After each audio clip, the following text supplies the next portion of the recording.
scenarios and visions and futures. Like we started talking about was this article about Chicago 2045 that we saw on Block Club.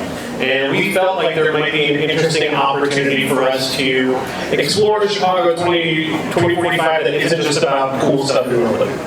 Right? So Marta and Max put their heads together and came up with this incredibly exciting way of exploring that. And they're going to go over not just how they did it, but what we learned. Go for it. Thank you. Hi everyone, I'm Marta. Oh, thank you. Thank you, Michael. Don't be afraid to clap at any point. I'm Marta. This is... Hey, I'm Max. Nice to meet you all.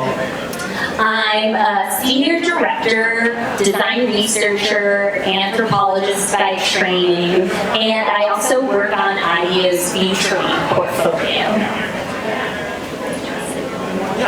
Sorry guys. I'm a visual interaction designer also in IDEO in Chicago. We're here to share a new approach to co-designing neighborhood features. We're calling our time together today, Pacing the City, in reference to the way Chicago changes quickly and slowly at the same time, and how those changes come together into the neighborhoods in which we walk through each day. A little more about our day jobs. IDEO is a global innovation firm. Ultimately, we design for human needs, and we shape the future of emerging technology to support those needs. Our early days were filled with designing the future of physical products, but now we work on pretty much everything: digital products, services, and strategies. IDEO's always been in the business and the craft of making the future. This includes helping people and organizations navigate new technologies. Our beginnings kind of paralleled the personal computer revolution, during which IDEOers worked with Apple to design the first commercially viable mouse. And in the years since, we've brought together featuring, strategy, and realization to imagining the future of the kitchen with IKEA, and to centering worker well-being in the worlds of AI and robotics. This past December, and Michael started telling you a little bit about this, we came together with the Futures Salon at IDEO to work on what we call neighborhood futures.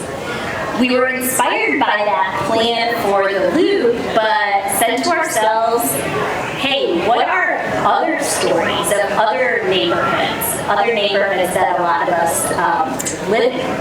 And folks in the salon, some of you out there in our group together tonight, submitted scenes of everyday life, riding the train, coming home, being out and about, and you'll see those in the following pages. And we use that as the foundation for the workshop.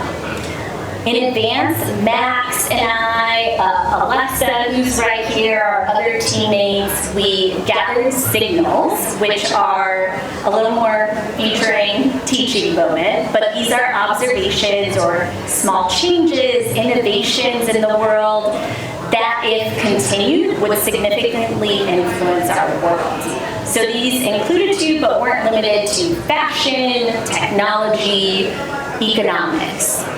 We brought these into the room through large posters and through several activities. First, we asked people to select a photo, and in a small group, notice everything about the now in it. What did they see in the photo when they took the time to deeply observe it? Then we introduced the PACE layer framework as our next step to creating these neighborhood futures. Here's one example of a submitted photo. So we're going to try this a little bit right now. Spend about 30 seconds noticing everything that you see. And feel free to shout it out, tree. What else do you see? Traffic light.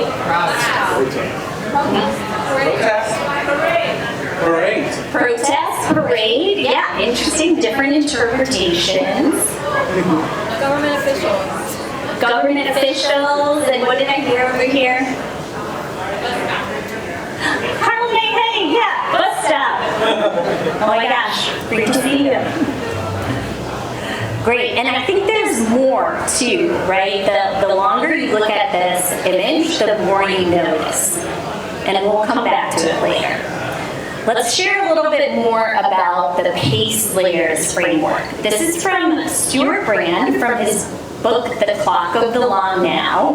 This was in collaboration with Brian Eno, and it was also inspired by Brand's work in architecture on how buildings have different layers, different components that age at different speeds. The PACE layer model has 6 levels, with each deeper layer moving slower than the one above it. So fast to slow over there. For example, fashion is a seasonal cycle with the frenzied shifts among brands and styles. Fast fashion, that's already come up tonight. Governance takes voting, legislation, and moves more slowly through civil processes. And culture shifts in decades. Think about how different culture was when you were a teen versus now. I think living in what we all euphemistically call turbulent times can actually make you question some of these slower layers because it feels it's moving quite quickly as well. But nonetheless, this is a helpful rule of thumb in dissecting how we came to the present day. Grant puts the dynamics of this quite beautifully, so I'm going to quote him. Fast learns, slow remembers. Fast proposes, slow disposes. Fast is continuous, fast is discontinuous, and slow is continuous. In short, the fast layers innovate and the slow layers stabilize. And Grant argued that this is what makes dynamic systems that endure. The 6 layers are fashion, commerce, infrastructure, governance, culture, and nature. We want to show you how speculative designers from around the world are playing with these layers, which will give us the ability to notice them in their more subtle everyday forms. The fastest and most turbulent layer is fashion and art. A cool example of this is Iris Van Herpen Fall 2025 Couture, which blurs the line between nature and technology using elements such as bioluminescent algae in clothing. Commerce runs slower than fashion, but experiments quite quickly. Superflux made this short design fiction film called Uninvited Guests. In this video, this gentleman, Thomas, age 70, he lives on his own after his wife died last year. His children sent him smart devices to track and monitor his diet, health, and sleep from a distance, with good intention. But Thomas resists these uninvited guests that the forces of commerce have created. The smart fork, the smart cane, the smart bed, and he rebels through small acts like giving his young neighbor his cane to increase his step count. He's a trickster. Infrastructure are the physical and digital systems that enable the other layers, such as transportation and communication. In United Micro Kingdoms, speculative design heroes, Dunn and Brady, imagine the UK being split into 4 different countries, in which the infrastructure develops in different directions based on the value and ideology of these nations. So one society no longer lives in houses, they're on a train that they live on and constantly moves throughout the UK, which shows how infrastructure, which seems so fixed and standard can be radically rethought. And it gives me Snowpiercer vibes, which is a great movie if you're a sci-fi fan. Governance refers to laws and regulations. This might be government and the public sector, but it can also be those in the private and social sectors. In the political atmosphere, Felix Lenz uses climate science and applies it to the idea of political turbulence and tracks flight paths to infer where war and conflict are happening and call attention to it through the alarms that this installation quite literally sounds once a certain threshold is passed. The fifth layer, culture. Culture evolves slowly as habits and norms change. Our example here is a series of speculative photographs titled When We All Live to 150. The artist here, Jamin Pike, examines our quest for prolonging life and what is this implication on families. And when life expectancy goes up to 150, you might imagine up to 6 generations are in the same household. Imagine that. That sounds great for childcare, multi-generational. But if you look at a long enough period of time, the cultural norms around the very idea of being an adult can shift. This is kind of playfully shown by this serious gentleman on a rocking horse.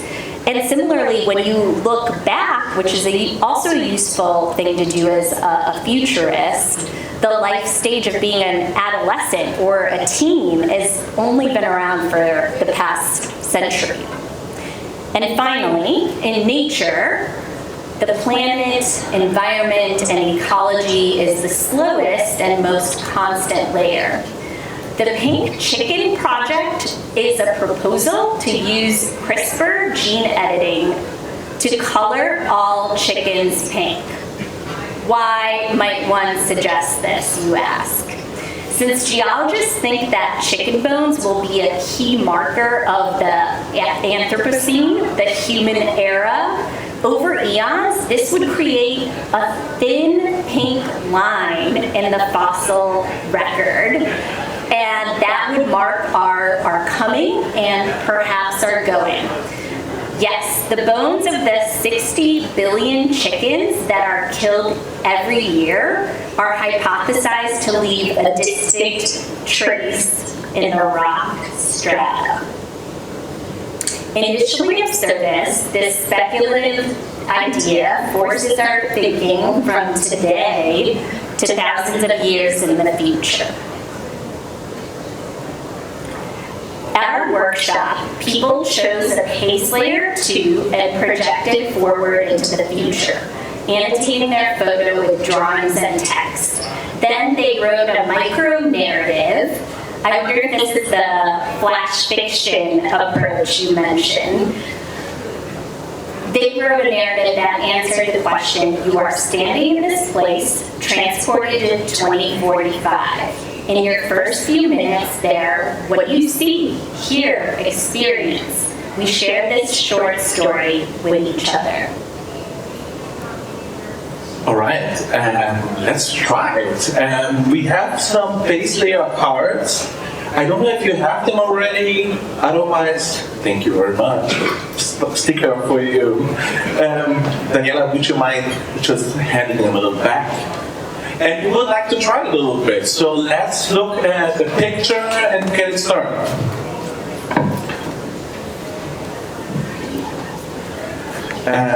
Remember this photo from before? Let's think about the pace layers for a second. And this is a driver. So look at it. What do you see? And I'm gonna hint at this one. Yeah. Since that is a dry one, I will reveal it. All right. We do see fashion. Oh, yes, please. Micro. Oh. was actually looking for a card, but Yeah. sure, I'll be put on the spot here. Yeah. So, looking at the fashion, well, first off, I see a very yellow, bright jacket for the tripod there. Hopefully, 10 years from now, they're not wearing that. It's not very. Yeah, good point. Thanks. Yeah, so we see fashion. We also see infrastructure, as you guys mentioned already before. We also see governance. And we also see nature. So that was the first thing we did. We analyzed those pictures. And we have a few more pictures, so let's try at least one or two. All right. Number one, and feel free to talk with the neighbors, spend a few seconds if you can spot all the layers on your card.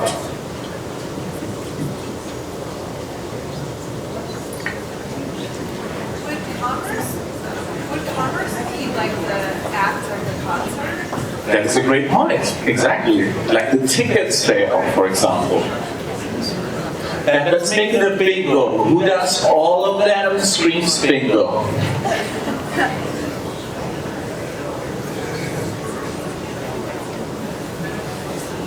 Right, I would say whatever the art form of things.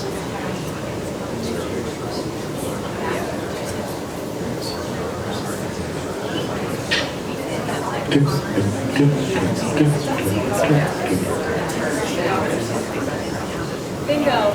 Yes, congratulations. What was the hardest one? I think the governance. Governance. How did you find it? I thought about, I help put events together in my job, so I thought a lot about like security, what like the park cops look like, in case like anyone runs on stage, how to prevent that. My mind just kind of automatically went there. That's great. Yeah, really great example. Thank you. Another bingo? Yes. Yep.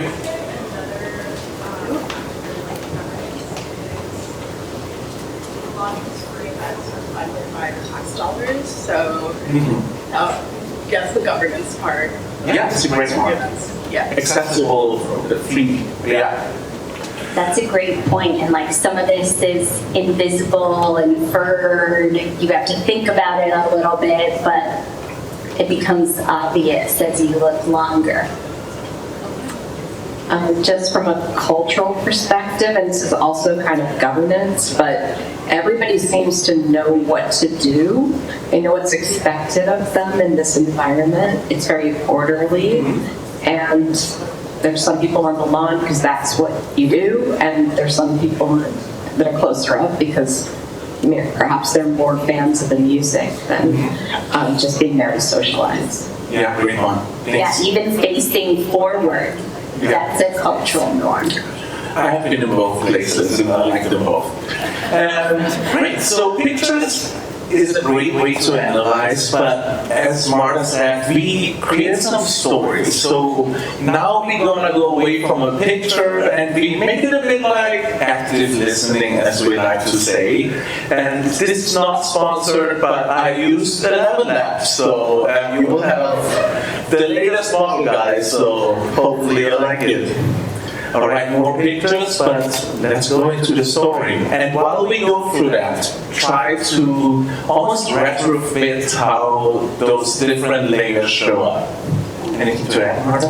Just that these are the actual narratives that people wrote at the workshop, slightly edited. All right, and you can also see the annotated pictures.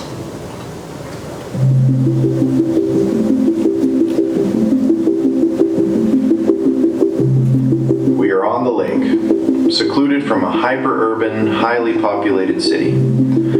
A parent and child on a chartered cruise to do some midday drone watching. Comfortable in their weather-flexible garments. The holiday spirit is in the air, including the delivery robots cheering down. Each robot dressed as a deer delivers a gift to a small child. The boy opens it. His aunt appears on screen, wishing him happy holidays. The robot records his emotion and sends it to the ant. We celebrate neighborhoods that grow their own abundance. Children learn curiosity through soil sensors and stories that shape resilient communities.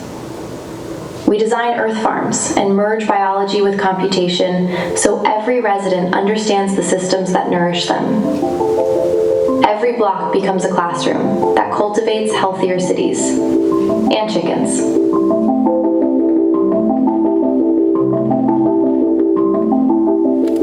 Whenever I need advice from my father, I visit the cemetery beneath his memorial tree.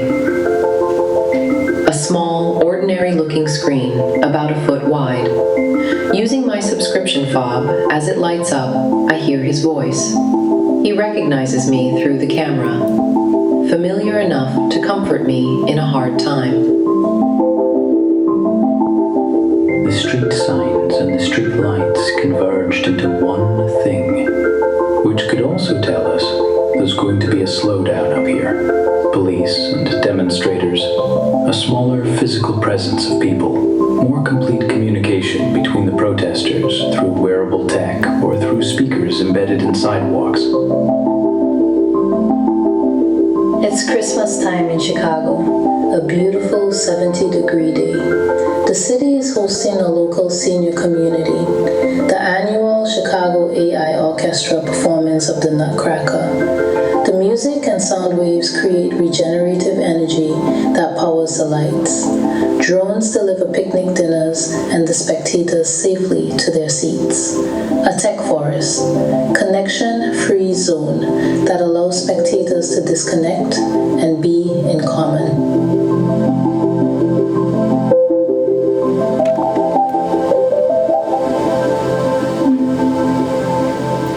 Few stories from the future neighborhoods, everybody. Curious. What are some layers that you've heard? And I'm gonna do the gallery walk now, Marta, you stay here.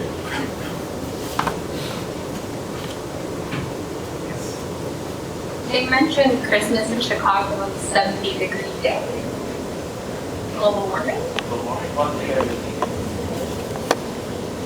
Or nature, okay? And the other layer is Alexa, what is the layer that you saw? I saw culture in the AI orchestra and infrastructure and the transportation to get to there. We heard about commerce in the Christmas story about the little kid getting a gift delivered by drone. Yes. So this is easy. So the one I'm most interested about, I think the cemetery one is it's just mind blowing to me, right? So you go up to a grave, you hit your fob, and then you have a video of someone that's deceased, and you can talk to them in a hard time. What layer does that fit into? What layers does that fit into? Because I can actually see that happening. There's companies right now that will, I think it's 5 or 10 grand, they'll take everything about your life and make a digital version for you, for your family when you pass away. So this is already happening, but where does that fit in? What layer, guys? What do we think? Could it be? Commerce? Culture? Yeah, honoring that is a cultural thing. All right. Yeah, it's interesting to think about with the fast and the slow. The technology is available now, but it hasn't normed, right? It hasn't become a part of our grieving rituals, for example. Yeah, so it couldn't go through multiple layers. It's commerce, but then it's also going to be culture, right, when that becomes the norm. So it's very fascinating. And probably it's just a trend in 2045 that we go to the AI cemetery. Yes, go. I thought it was very interesting that it mentioned digital and technology forest and that the drones were guiding people to their seat. I don't know which one this falls within. It could be infrastructure or culture, but I thought that was interesting. a bit of governance, right? Sorry. Oh, I was just saying there could be a governance layer to this stuff too, this scenario as well. You know, not just culturally acceptable, but are there any government, you know, dealing with cemeteries, dealing with, yeah. Wow, okay, yes. Just edging into that, like the governance could be about anti-spoofing people that are deceased and the cultural acceptability of that. Some cultures might think it's morbid or not appropriate. Good point, yes. Last one.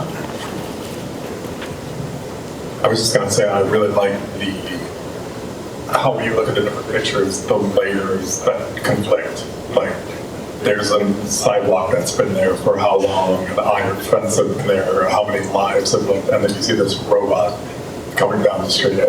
It's like it's living the layers and the timings that you guys are talking about. That's a beautiful observation. All right, so we had some observation too when we did this activity. And first of all, those futures are probably not plausible and a little speculative, but it was a great activity, especially with futurists in the room because they analyzed how the activity was. And we had some interesting observation.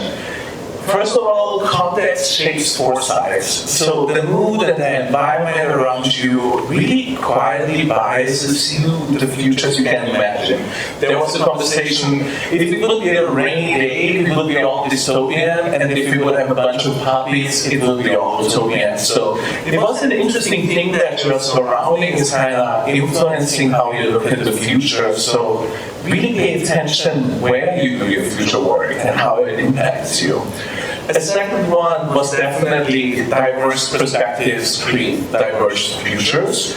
The range of people in the room really affects the futures, and as you saw, everyone looks at the picture differently. It also means that the futures are way more diverse. So we have to really make sure that we have a diverse perspective and the right people in the room when we design the future. And the third one is Paisley's lens and other compass. It's really hard sometimes to move from the fast fashion to the slower layers outside, and it really takes time to train the skill, but we hope with those cards you can observe it a little bit and exercise it yourself. We hope tonight gave you a taste of those layers quietly spinning beneath everyday life. Notice them. Embrace that the future feels a little less inevitable by bringing this lens to your day-to-day and see the past, present, and the future within it. And when you design within these layers. And if you try it out, find us on the internet or RIL and let us know how it goes. Thank you. Thank you, everybody.